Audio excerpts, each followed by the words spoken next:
Olá, amigos, tudo bem? Como é que vocês estão aqui? Estamos felizes por estar com vocês mais uma vez, gravando alguns vídeos. Vamos começar uma série de vídeos agora e que queremos compartilhar com vocês. Saudades de gravar aqui no nosso canal e nós queremos ter uma certa regularidade maior agora que estamos um pouco melhor adaptados aqui na Nova Zelândia. Que Deus abençoe a todos vocês e que nós possamos realmente conseguir ter essa maior continuidade aqui dos nossos vídeos. Até porque o tema dessa primeira gravação, dessa primeira série que vou retomar com vocês, além daquela série sobre parábolas, eu quero fazer alguns comentários sobre a nossa nova lição da Escola Sabatina, que vai falar nesse trimestre sobre as 3 mensagens angélicas. Você está vendo aqui? Um tema extremamente importante, um tema extremamente central para a Igreja Adventista do Sétimo Dia, para a nossa identidade como adventistas. E eu senti que no coração que talvez nós possamos contribuir com alguma coisa, até porque visões diferentes nos auxiliam a ter compreensões melhores, uma compreensão melhor dos textos das Escrituras. Por isso eu te convido a nos acompanhar aqui nessas próximas semanas com comentários a respeito da lição da Escola Sabatina. Você vai ver em alguns momentos que talvez você veja no canal alguns comentários em inglês também. E os comentários em inglês são aqui para a nossa comunidade, aqui para os nossos colegas pastores aqui da nossa Associação do Norte da Nova Zelândia, da Ilha Norte da Nova Zelândia, e para outras pessoas. Se você quiser compartilhar aí os comentários em inglês e em português, sinta-se à vontade, tá bom? Você é muito bem-vindo em compartilhar e você deveria compartilhar. Se você achar que temos alguma coisa a contribuir, nós estamos aqui para fazer isso. A gente sabe que nós sempre temos alguma coisa a contribuir, mesmo que seja para você dizer assim, eu acho que eu não concordo muito com o pastor Sérgio, não, eu vou pesquisar por mim mesmo. Esse é o objetivo do nosso canal, que você aprenda a pesquisar e para que você aprenda a tirar suas próprias conclusões. Nós vamos estudar essa semana um tema extremamente importante, que é o início de tudo. Por que é que nós temos que pregar as 3 mensagens angélicas? Antes de nós começarmos o estudo dessa semana, vamos fazer uma oração, tá bom? Adonai, Deus dos exércitos, Hashem Todo-Poderoso, Criador dos céus e da terra, obrigado, Pai, porque há um vencedor e sobre este vencedor nós vamos falar nessa semana. Vencedor numa grande batalha e um vencedor na grande batalha da nossa vida. Nos abençoa, Pai, nos dando o Teu Santo Espírito, perdoa os nossos pecados. Nos enche da vontade de compreender melhor a Tua palavra e de modo que nós possamos compartilhar da melhor maneira, de acordo com o Teu mandado, de acordo com a Tua ordem, de acordo com o Teu querer. Nos acompanha nesse estudo, Pai, que seja para a honra e glória do Teu santo nome. Por Jesus nós oramos. Amém, Senhor. Bem, a gente está vivendo num mundo cheio de batalhas, né? Sempre de batalhas, excesso de batalhas, guerras e guerras, rumores de guerras, batalhas civis, batalhas na nossa própria vida, em todos os momentos. Parece que a vida do ser humano ela é uma constante batalha, uma constante guerra. Parece que falar de guerra é algo que já nem atinge mais. A gente está vivendo a guerra da Ucrânia, a Rússia e a Ucrânia, há praticamente 2 anos, e depois dessa virão outras, e outras vieram antes. É guerra fria, é guerra morna, é guerra quente, é guerra para lá, guerra para cá, batalhas e mais batalhas. Geralmente, nos campos de estratégia, nós temos a ideia, e na verdade, os estrategistas dizem que quanto maior o exército, melhor preparado o exército, mais chance ele tem de vitória. Obviamente que quanto maior o exército, em princípio, você vai ter uma maior chance de vitória. Entretanto, isso não é sempre verdade. Na Bíblia, nós encontramos o episódio de Gideão, que com 300 conseguiu vencer um exército muito maior. A lição da Escola Sabatina, no sábado, nos fala a respeito de Aníbal, né? De Aníbal, com 55 mil soldados na Batalha de Cartago, ele conseguiu vencer 80 mil soldados romanos. O que a lição quer nos mostrar com isso? Que não importa a quantidade de pessoas, não importa o tamanho do exército, importa o seu preparo. Essa é a primeira palavra que nós precisamos nos lembrar durante toda essa lição, que vai falar muito a respeito de preparo, vai falar muito a respeito de pregação, do envolvimento no grande conflito. Algumas pessoas dizem que o grande conflito é algo que elas não escolheram participar. De fato, Nós não estávamos em Adão, nós não estávamos no Éden quando aconteceu o grande conflito, quando começou o grande conflito, na verdade, quando ele foi trazido para a Terra. Entretanto, nós escolhemos todos os dias participar desse grande conflito, seja pela nossa neutralidade, suposta neutralidade, ou seja por escolhas que nós fazemos. A lição, então, vai nos falar de alguns itens importantes nesse momento, e alguns eu já toquei aqui. O primeiro deles, a escolha. O que significa a nossa escolha, o que significa efetivamente a liberdade de escolha no que diz respeito ao grande conflito. Segundo, ela vai falar a respeito de estar preparados. O que é estar preparado no contexto do grande conflito? Ela fala sobre batalha e sobre o que significa efetivamente batalha dentro do contexto do grande conflito. Será que o número do exército é equivalente, o número dos dois exércitos que estão batalhando, os números são equivalentes? Será que, na verdade, nós temos uma quantidade maior de um lado, menor do outro? Ou se isso importa efetivamente dentro do grande conflito? Na verdade, a gente pode já tocar, eu não gosto de tocar lição dia a dia, mas eu vou tentar fazer algo próximo para que você que vai nos acompanhar e vai usar esses comentários nas suas classes da Escola Sabatina, tenham mais ou menos o acompanhamento ali do dia a dia, como é costume passar. Primeiro ponto que a lição quer tocar, e eu falei já sobre isso, acho que é muito importante, tem a ver com liberdade. Como é possível que um ser criado perfeito, como foi Lúcifer, como nós o conhecemos, ou Samael, como a tradição judaica o conhece, como é utilizado geralmente, como eu prefiro, e etc., e prefiro até chamar assim, como esse anjo, mas vamos chamá-lo de anjo, ou para manter a tradição, como é que Lúcifer escolhe efetivamente deixar toda a glória que a ele foi apresentada, que para ele foi criada, de acordo com Isaías 14, Ezequiel 28, e empenhar-se numa batalha contra o seu Criador. Né? Eu acho que isso é um dos pontos mais importantes que nós precisamos tratar. Né? A primeira coisa que a gente precisa lembrar é que o Todo-Poderoso, ele, por uma questão da sua própria natureza, ele dota os seres que ele cria de liberdade. E o que significa essa liberdade? Será que nós temos será que todos os seres criados têm completa e absoluta liberdade da maneira como nós pensamos, muitas vezes dentro do contexto ocidental, o chamado livre-arbítrio, ou liber-arbítrio? Será que, se nós dissermos que não tem, será que nós estamos imediatamente caindo na ideia calvinista de uma predestinação? De que todos nós temos nosso destino já declarado por Deus, fora das nossas vontades, das nossas escolhas e decisões? Veja, o que a Bíblia nos apresenta dentro do contexto bíblico, dentro do contexto do grande conflito, é que Deus dotou todos os seres de liberdade. Mas o que significa essa liberdade? A liberdade não é liberdade de arbítrio. A liberdade não é a liberdade de decisão a respeito da correção ou incorreção moral ou imoralidade de um aspecto ou de outro. A liberdade que nós temos é plena e absoluta de escolha. Um único item: escolha, não de determinação. Não está na nossa liberdade o desenvolver ou determinar que algo seja certo ou algo seja errado. De outra forma, isso seria subjetivo demais. Seria subjetivo. Afinal de contas, o que para um é certo, para outro pode ser errado. Dentro do mundo maluco que nós vivemos, uma pessoa pode acreditar que um incesto é correto, e claro que é o senso comum, entre aspas, o senso comum, ele vai dizer que o incesto é errado, enquanto outras pessoas podem dizer que é certo. Nós estamos vendo aí em muitos lugares do mundo as pessoas dizendo e afirmando com todas as letras que até pedofilia é certa se houver amor. E esse é um dos grandes problemas aí da nossa geração, e não é esse o tema que eu quero tratar nesse momento, a respeito do amor. Dessa amorolatria descabida que está acontecendo, esse amor romântico, romanticizado, que é nada mais do que uma desculpa para o pecado. Ocorre que, na verdade, voltando ao tema, nós temos absoluta liberdade para escolher algo que foi determinado ser certo ou errado. Os caminhos foram traçados já. E os caminhos sendo traçados, nós escolhemos andar por um determinado caminho e não criar caminhos diferentes.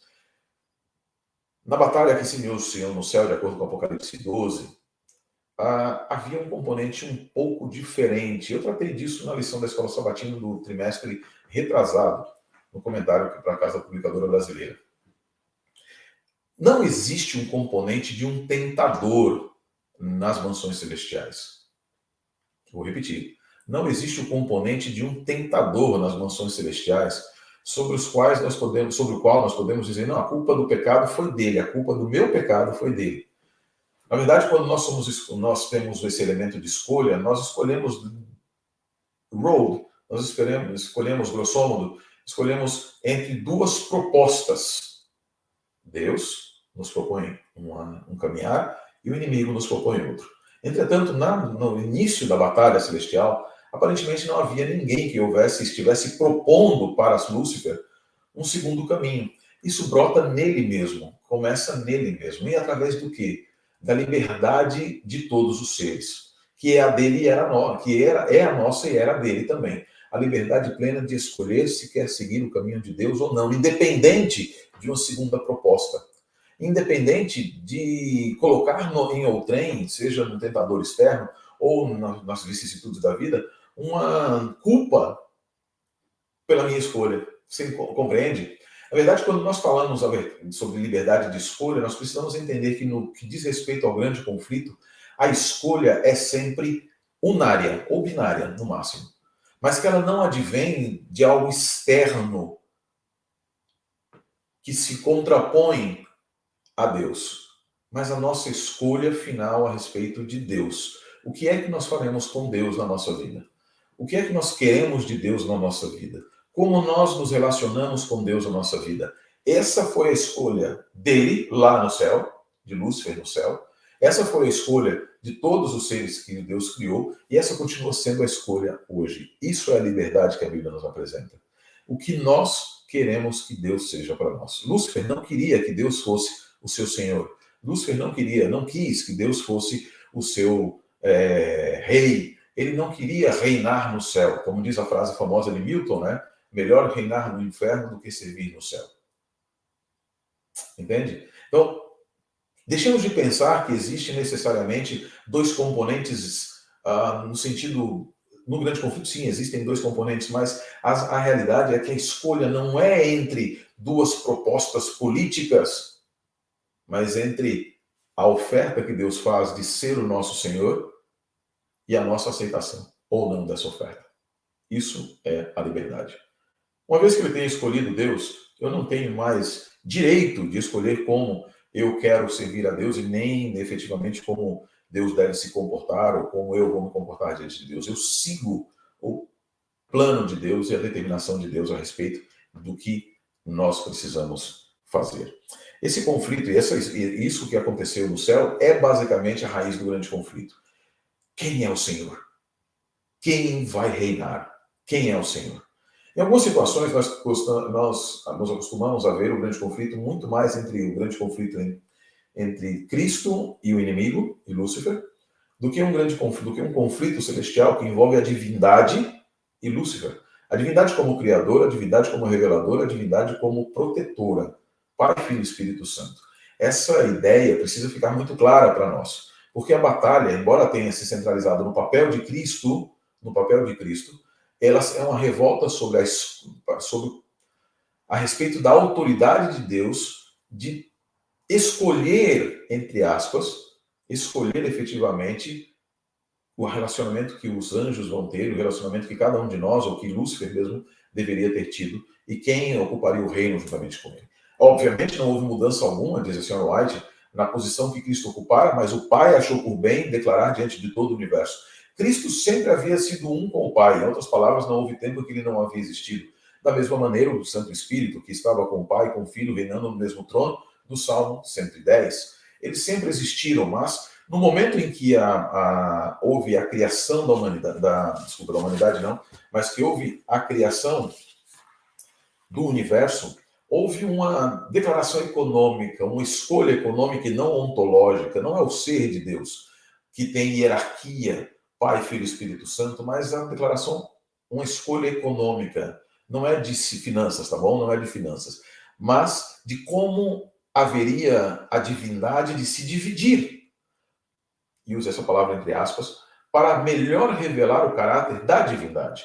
Então escolheu-se, de alguma maneira, que nós não podemos saber, mas definiu-se que haveria Pai, Filho e Espírito Santo dentro das três pessoas da divindade, e que uma seria a face do Deus a ser revelado, a outra da face do Deus revelador e a outra da face do Deus mantenedor, o Espírito Santo. Pai, Filho e Espírito Santo. O Pai é a face do Deus a ser revelado, o Filho, a face de Deus a ser que revela, e o Espírito Santo, a face de Deus que permite que os seres compreendam. Nessa hierarquia, nesse conjunto harmônico de decisões, eles se fizeram revelar para todos. E isso é a aliança que eu tenho falado em muitos lugares, e a aliança que você deveria compreender. Essa é a aliança real e verdadeira. Essa é a aliança real, essa é a aliança verdadeira, que não é uma aliança, isso é importante que seja dito, não é uma aliança simplesmente em favor do ser humano ou por causa do pecado, mas uma aliança comunicacional. A aliança não é apenas redentiva, mas ela também é de comunicação. É apenas através da aliança que todos os seres do universo podem compreender quem Deus é. Na medida em que Deus permite que se compreenda, podem saber quem Deus é, e daí, então, para o próximo passo, que é o amor de Deus, o que é sua justiça e seus atributos, sejam comunicáveis ou não comunicáveis. Correto? Então, aqui vai a batalha de Lúcifer contra a divindade. Não é apenas no papel de Cristo, ali houve inveja, mas é uma batalha contra a autoridade do Pai. É uma batalha contra a autoridade do Pai de poder dizer: eu sou o Senhor. Eu sou o Senhor. Não é a mesma coisa que hoje nós encontramos no mundo? Não é o espírito, muitas vezes, do mesmo espírito dele, de Samael, que vem, de Lúcifer, que vem sobre as pessoas e que faz com que elas se enxerguem muito mais capazes do que Deus, com muito mais autoridade do que Deus, para dizer: eu quero isso, eu determino dessa maneira. E no mundo religioso, eu não estou falando do mundo somente, não, no mundo externo, secular, não. No mundo secular, a coisa é: não quero Deus. No mundo externo, eu quero um Deus de acordo, no mundo interno, na verdade, religioso, eu quero Deus de acordo com os meus pensamentos, de acordo com a minha maneira de ser. Lúcifer nunca não quis Deus. Isso é um ponto importante que você precisa saber. Ele nunca se levantou para dizer: Deus não existe lá na eternidade. Eu quero destruí-lo para que ele não exista. Eu quero ser o que ele é. Eu quero estar no seu lugar. Eu quero estar no lugar dele, não apenas no lugar de Cristo como companheiro da criação, mas no lugar do Rei Celestial, do Deus revelado como Rei. Como Rei. Isso nos fala o Apocalipse. Capítulo 4, capítulo 5, muitas vezes nós falamos só do capítulo 12, da guerra efetiva. Mas no capítulo 4, no capítulo 5, nós já encontramos uma demonstração de que havia um grande conflito. No capítulo 5 do Apocalipse, você vai encontrar ali no primeiro verso que Deus estava com aquele sentado no trono, vejam só, trono, tinha um rolo na mão, e esse rolo não podia ser lido por ninguém, ou deis, em grego é uma negativa muito forte, ou deis é dupla negativa. Ninguém no céu ou na terra, ou deis, epito a urano, cai epitesges, sobre o céu ou sobre a terra, podia ler o livro. Ninguém, absolutamente ninguém. E esse ninguém inclui Deus. E por que inclui Deus? Pelo seu poder? Não. Mas inclui porque o seu direito, o seu caráter, sua autoridade foram desafiadas. E Deus se reduz, é o tzimtzum. Deus se reduz para enfrentar as acusações no nível do acusador. Isso é estranho, né? No nível do acusador. E não pela sua potência, pelo seu poder, mas no nível do acusador, para responder no nível do acusador e não dar lugar para uma nova acusação de que Deus estava utilizando a sua onipotência. Na verdade, Deus utilizou a sua onibondade, a onibondade para responder. Ele não podia ler. E de que maneira, então, Deus consegue ler ter de volta o seu direito de reinar? Ele é desafiado no trono, ele está sentado no trono como rei, ele é rei pela criação. Mas os destinos do mundo, que é o que continha aquele livro selado, escrito por dentro e por fora e selado com 7 selos, era o destino do mundo. E quem era o senhor do destino do mundo? Esse é o desafio. Do destino do universo, esse é o desafio. Porque apenas o senhor do universo tem direito de dizer qual é o seu destino. E esse é o desafio. O inimigo quis dizer para Deus: eu quero ser você. Desculpem, né, até usar você.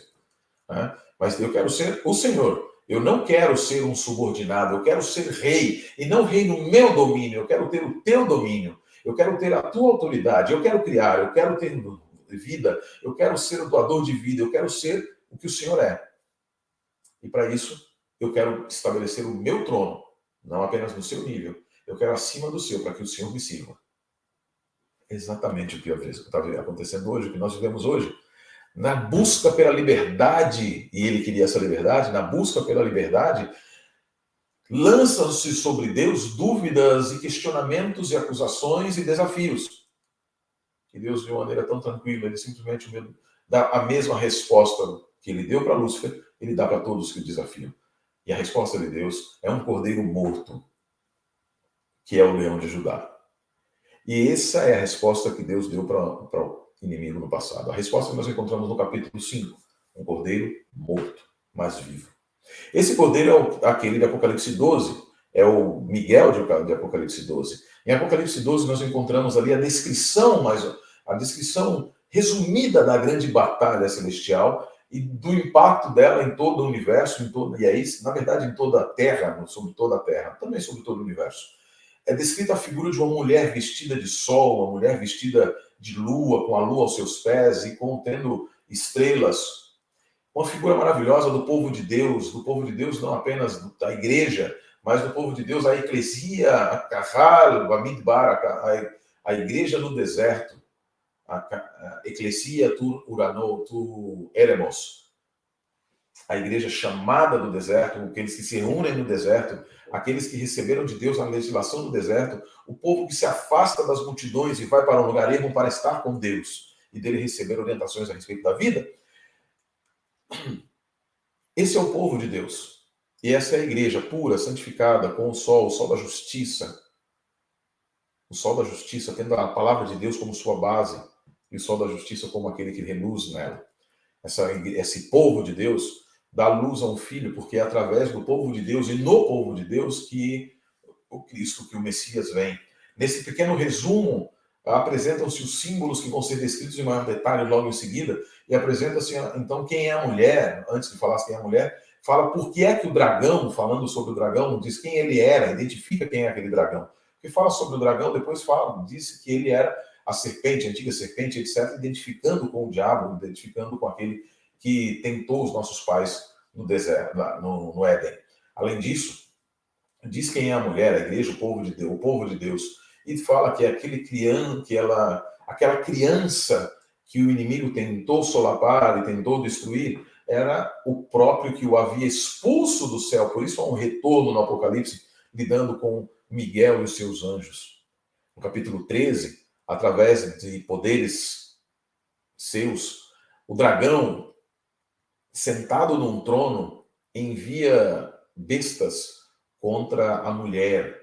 No capítulo 12, retornando um pouco, né, mas antes do capítulo 13, na verdade, no próprio capítulo 13, nós vamos encontrar uma figura interessante, que a besta, ela foi ferida de morte, da mesma maneira que o filho, que o Miguel, e algo é dito a respeito da besta pela segunda besta, diz que a respeito da besta, dizendo quem é como a besta, e quem lhe poderá subsistir, quem poderá fazer-lhe frente. No capítulo 12, Michael, que é a mesma coisa que Miguel, esse Miguel o nome é uma declaração. Quem é igual a Deus ou aquele que é igual a Deus? Pode ser tomado como uma pergunta ou como uma afirmação.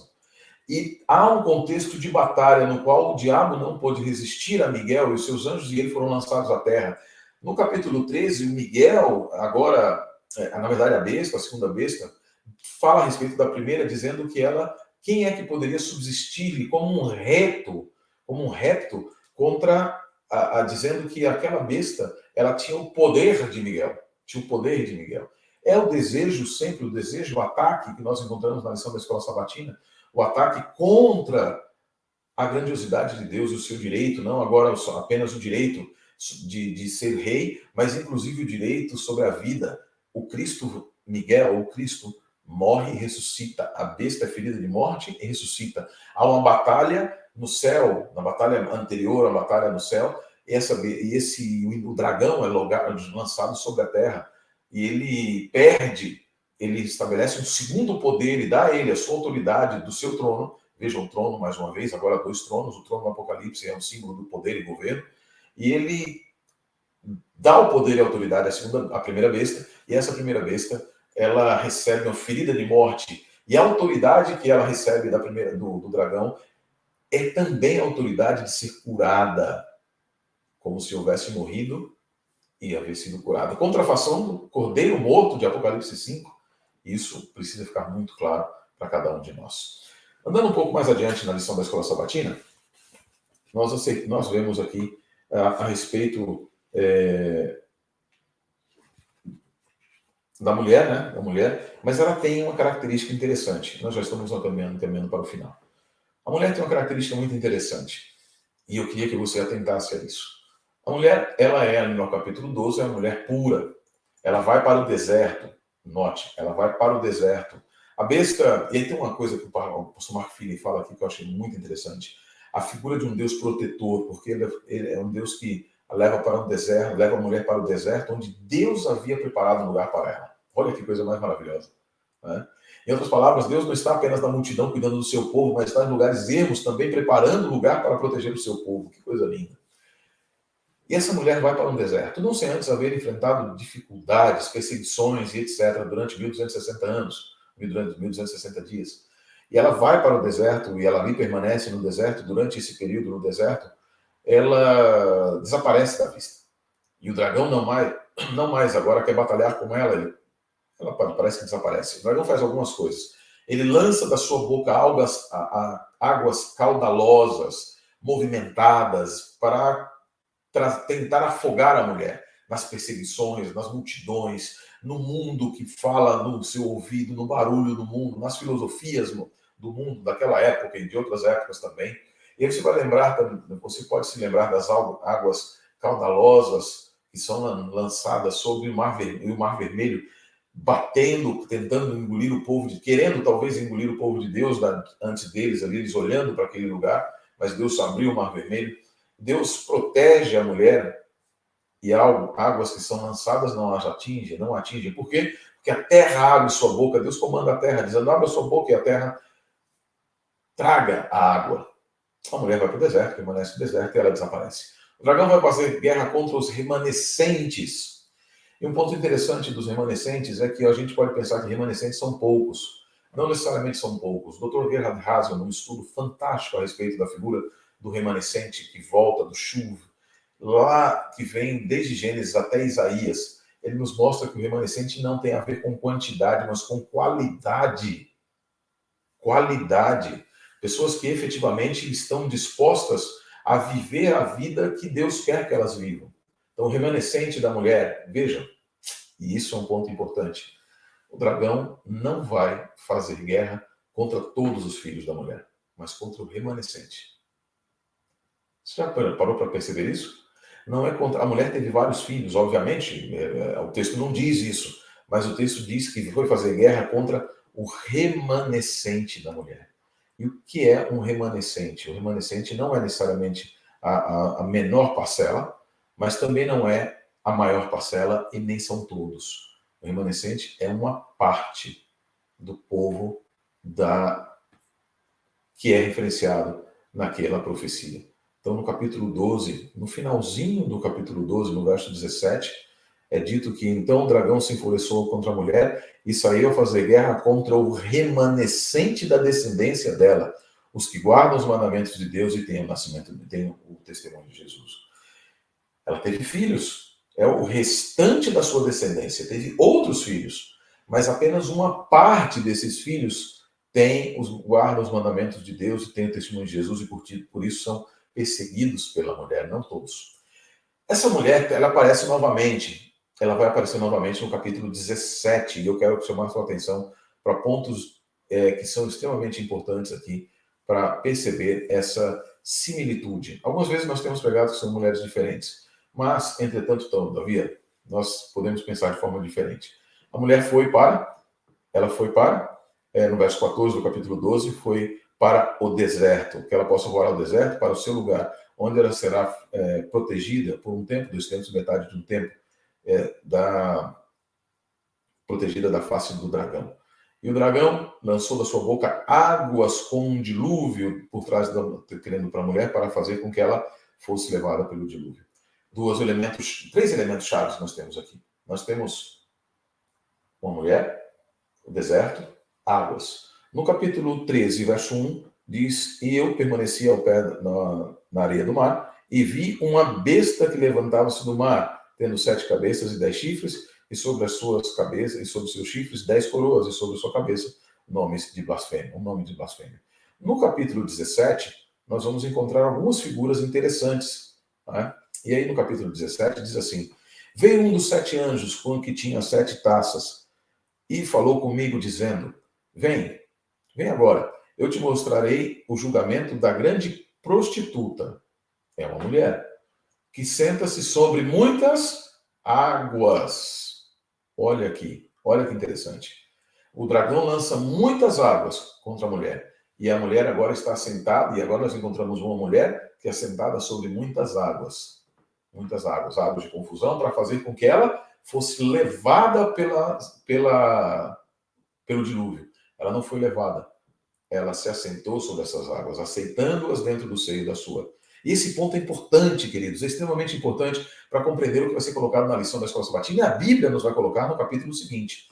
Mas veja, com os quais, continua o verso 2, com os quais os reis da terra cometeram adultério, e os habitantes da terra se embriagaram com o vinho da sua prostituição.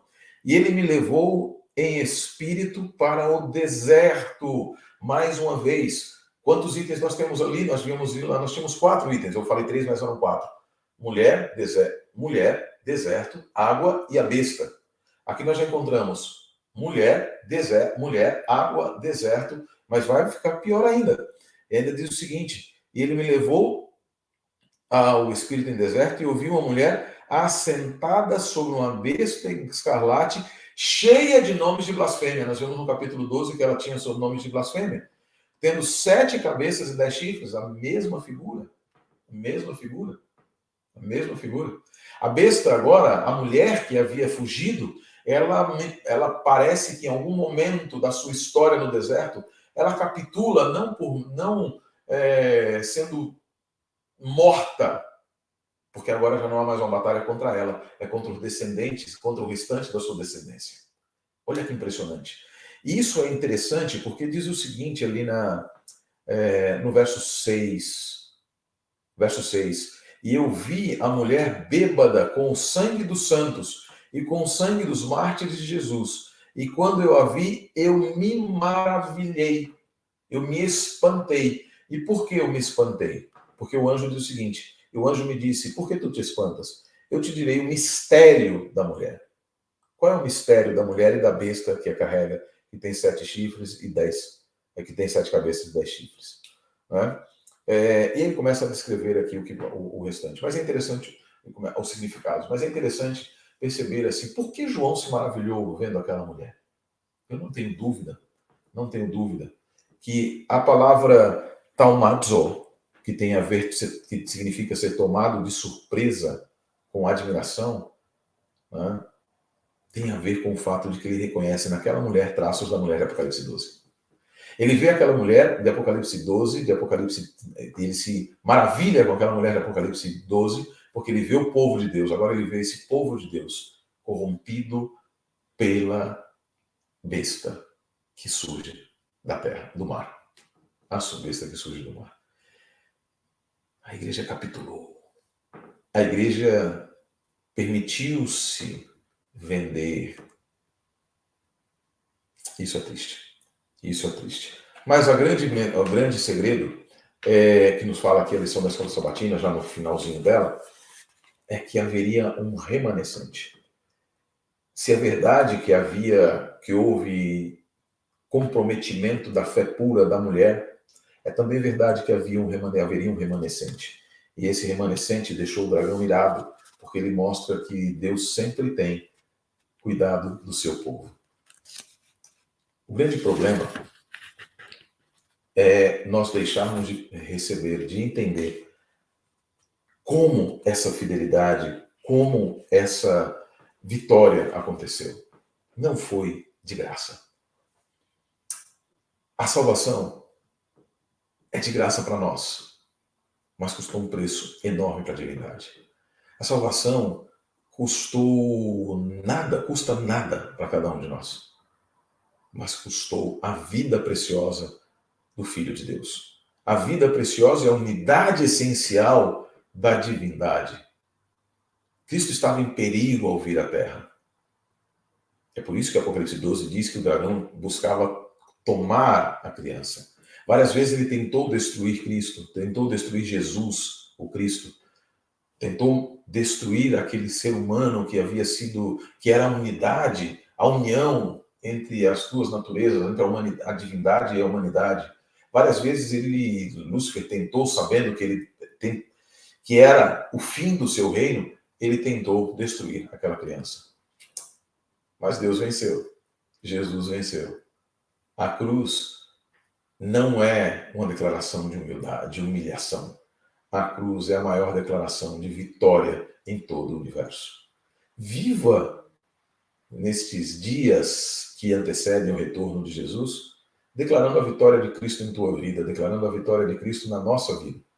E que o eterno Deus te abençoe imensamente. Lembre-se, nesse conflito, Jesus ganha, Satanás perde. Que Deus abençoe a todos vocês.